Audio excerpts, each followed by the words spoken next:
Bonjour mes chers scorpions, je vous remercie de me retrouver pour cet horoscope de la rentrée. On va sonder les énergies de septembre ensemble avec un dialogue, vous le voyez même au niveau des cartes, très fort. Le diable qu'on trouve en vibration et l'amoureux qu'on trouve dans les obstacles. Et si vous voyez, on a presque le même motif, hein, avec d'un côté ces mains qui s'entrecroisent et qui forment une union, on pourrait dire, une sorte de tout.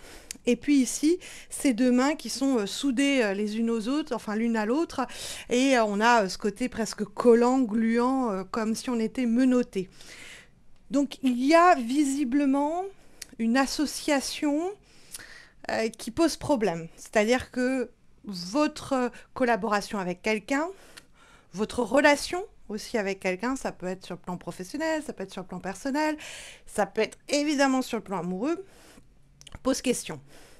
Il y a avec le diable en plus le côté peut-être un peu toxique ou malsain d'une situation qui pourrait être soit éphémère, soit superficielle, soit plus simplement intéressée, au sujet de laquelle il serait bon de vous interroger. À partir du moment où une relation, une union, une collaboration, eh bien, vous pose question, il serait bon peut-être de vous tourner vers les personnes en qui vous avez confiance, avec le pape, pour aller chercher guidance et conseils sur la manière dont vous devez vous comporter vis-à-vis de cette personne. Parce qu'elle va poser question. On a en effet en plus le 5 de denier. Et 5 de denier, c'est une situation qui s'appauvrit ou au minimum qui stagne. C'est-à-dire que ça fait, je sais pas, des semaines qu'on se casse le dos pour notre supérieur, pour notre boss, pour ce membre de la famille, pour notre relation amoureuse, et on ne voit pas d'amélioration pour autant.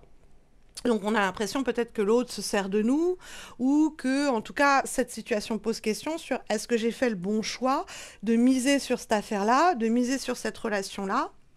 Est-ce que le pape ne serait pas plus sage pour moi de voir si j'y gagne encore quelque chose ou plutôt si je n'y perds pas quelque chose?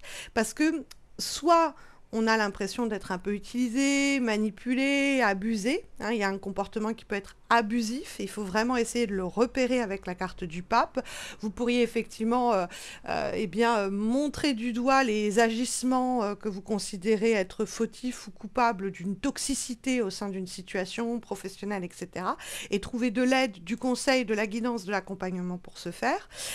Et puis, essayer justement de faire en sorte que la situation ou la relation se rétablisse ou s'équilibre pour ne plus en être victime.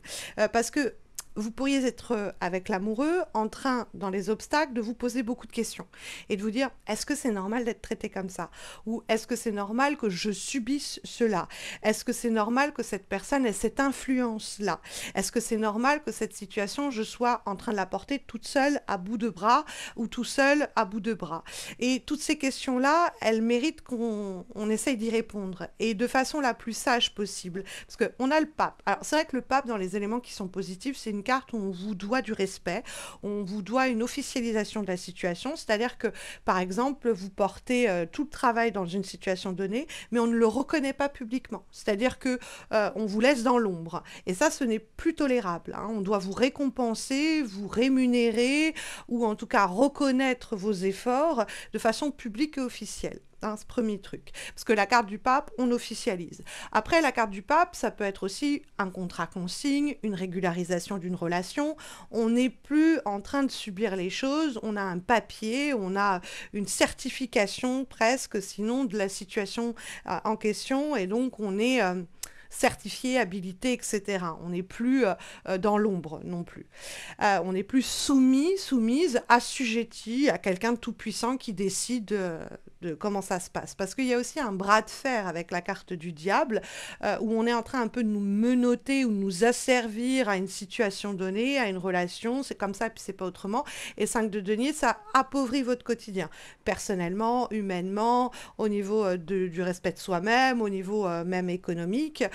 Et il y a quelque chose que l'on ne doit pas ou que l'on ne doit plus tolérer. La bonne nouvelle, c'est qu'avec le pape, soit vous avez des alliés, c'est-à-dire quelqu'un en capacité de vous aider, de vous conseiller, de vous guider pour que cette influence-là, elle n'ait plus lieu, soit vous êtes vous-même ce pape, c'est-à-dire avec toute votre sagesse, avec toute votre réflexion, vous allez réussir à vous dépêtrer de cette affaire-là, gluante, entre guillemets, avec la carte du diable. Il peut y avoir après des événements un peu passionnants et passionnés qui surgissent avec le diable au cours du mois de septembre, mais cela pose question. On ne sait pas trop quoi en faire. Hein, il y a ce côté où on se dit, tiens, financièrement, ça peut être hyper intéressant, il y a cette opportunité qui surgit, mais ça suggère quand même des questions en se disant, est-ce que je prends pas un risque? Et donc, il va falloir se tourner vers des personnes compétentes qui vont vous dire, bon, bah là, vous pouvez vous lancer ou faites attention, ne misez pas tout, mettez pas tous vos œufs dans le même panier, vous pourriez le regretter.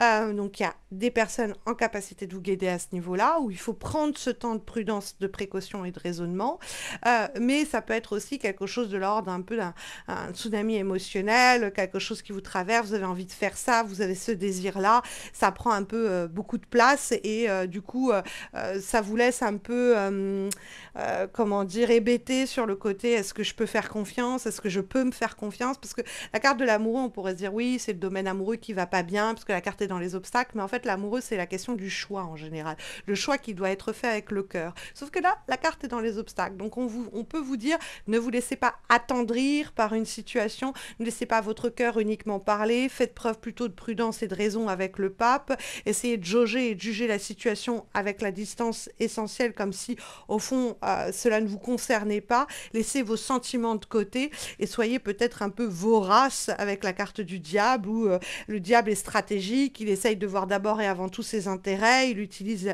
les moyens et les méthodes à sa portée pour se déplacer, pour faire évoluer une situation. Comme ça, il ne se fait pas avoir, quoi. Donc, il peut y avoir aussi, soyez stratégique, tout simplement. Faites-vous plaisir sur un plan éphémère, peut-être, sur un plan superficiel, plutôt que de tout de suite prendre des décisions aussi radicales. Ça peut être aussi un conseil. Dans le cadre d'une relation amoureuse nouvelle, par exemple, bah, vous couchez avec cette personne, il y a un jeu qui se passe à ce niveau-là, c'est pas encore le moment de se décider si on va avoir une vraie relation ou quoi au caisse. Hein. Parce que la carte du 5 de denier, il y a quelque chose qui peut s'appauvrir au fur et à mesure. C'était un petit feu de paille, un petit feu de joie au début, puis au fur et à mesure, on se rend compte que l'autre s'investit pas ou que nous, on n'y trouve pas notre compte. Donc, il faut pas brûler les étapes, il faut être un peu en recul, voir ensuite si ça mérite le coup, si ça vaut le coup. Ça peut être pareil pour un projet, pour le boulot, etc. Mais il peut y avoir vraiment avec le diable et le 5 de denier qu'on trouve en direction de votre mois de septembre, l'idée de est-ce que cette situation, elle remplit mes poches? Est-ce que cette situation, elle a une capacité de s'enrichir?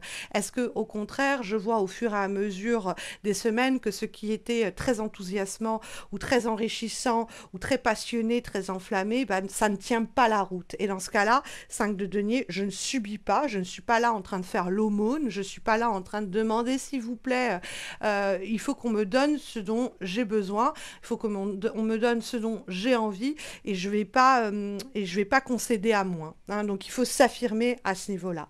Parce que comme dernière énergie, avant-dernière guidance pour les semaines qui viennent, nous avons une lame issue de l'oracle The Most Positive Oracle in the World, l'oracle le plus positif dans le monde, et nous avons la carte Win, l'idée de gagner. If you can stay positive in a negative situation, you win. Si vous pouvez rester positif dans une situation négative, vous gagnez. Donc ça peut être vraiment le conseil que vous devez appliquer dans un moment que vous traversez au cours du mois de septembre, de rester positif dans une situation qui ne l'est pas. Et c'est la manière dont vous allez vaincre les obstacles et les difficultés.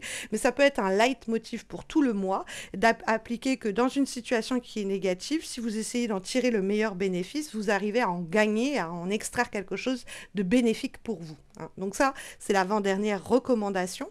Et comme dernier message, comme dernière guidance pour les semaines de cette rentrée, nous avons une lame issue de l'oracle pop français Chante la vie, qui va vous donner une guidance à partir d'un morceau de musique français populaire. Et nous avons Nuit magique de Catherine Lara. Nuit magique, on perd la mémoire au fond d'un regard. Alors, c'est vrai que ça fait penser au diable, parce qu'il y a ce côté un peu de célébrer un moment d'extase, de cultiver l'éphémère, d'aller vers l'inconnu, de se laisser enivrer et de vivre cette intensité-là sans retenue. Et puis après, bah, si on n'en tire plus le même bénéfice qu'au début, on passe à autre chose, hein, ça peut être aussi simple que cela. Mais il peut y avoir quand même l'idée de perdre la mémoire au fond d'un regard, l'idée de faites attention, ce n'est pas parce que le moment est très fort ou très puissant ou qu'on essaye de vous vendre des choses qui ont l'air étincelantes qu'il faut perdre la mémoire de vos expériences passées. Parce que le pape, ça peut être cette sagesse de j'ai déjà vécu ça, on a déjà vécu ça, je ne dois pas oublier par cette intensité du moment ce que j'ai déjà subi ou vécu, histoire de ne pas le répéter, hein, de ne pas être au fond amnésique parce que le moment est très beau ou très intense et qui nous fait oublier tous les événements passés par lesquels on a été mis à l'épreuve. Donc ça peut être aussi un conseil en creux qui vous est ainsi délivré, mes chers scorpions, pour les semaines qui viennent, pour cette rentrée de septembre. Et ce mois de septembre plus largement. Alors beaucoup d'entre vous le savent déjà, je suis en congé maternité parce qu'à l'heure à laquelle je vous parle, je n'ai pas encore accouché, mais ça devrait le faire incessamment sous peu dans les jours qui viennent. Donc du coup, bah, ça me coûte beaucoup d'énergie, en plus il fait hyper chaud. Le moindre des messages, le moindre des likes pour les vidéos, de l'abonnement même à ma chaîne est bienvenu pour me motiver et gratifier les efforts menés dans une période exténuante. D'ailleurs, je vous tiendrai informé de l'accouchement, etc. Quand le petit sera parmi nous par les réseaux sociaux, Insta et Facebook. Vous avez les liens de mes pages en descriptif de cette vidéo.